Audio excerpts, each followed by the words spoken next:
From North Dakota is recognized for 2 minutes. I thank my chairman for yielding. This debate has been quite extraordinary for my friends on the other side of the aisle. They create a picture of great concern.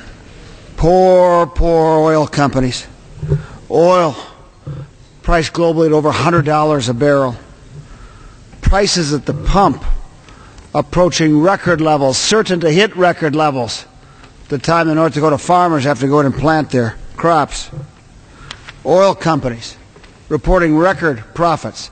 Now, not just record profits relative to their earnings and profits of years past. I mean, with ExxonMobil, the biggest profit ever posted by a corporation in history.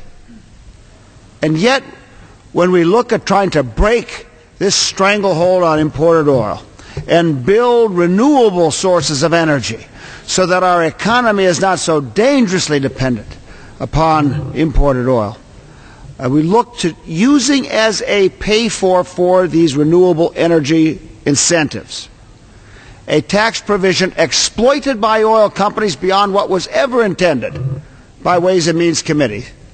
You have the White House threatening veto. You have House Republicans screaming tax increase. I'll tell you, that is an energy policy completely out of gas.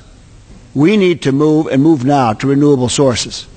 Take, for example, wind power. You know, we are now into a period of time where the wind production tax credit expires at the end of this year.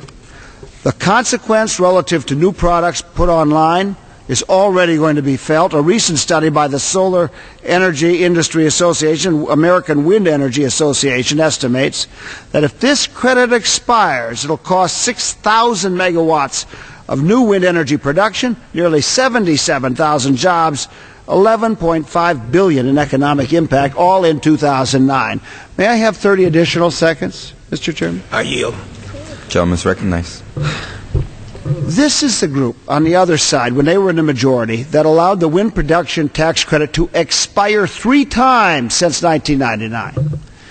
They extended it an additional 5 times. Now, how in the world can we build a renewable energy system when you've got a tax credit that may be there, isn't there? You can never get your financials right to make the move this country must make to renewables, with wind power playing the major role. We need to pass this bill and break this lock oil companies have had on policy coming out of this chamber. I yield back.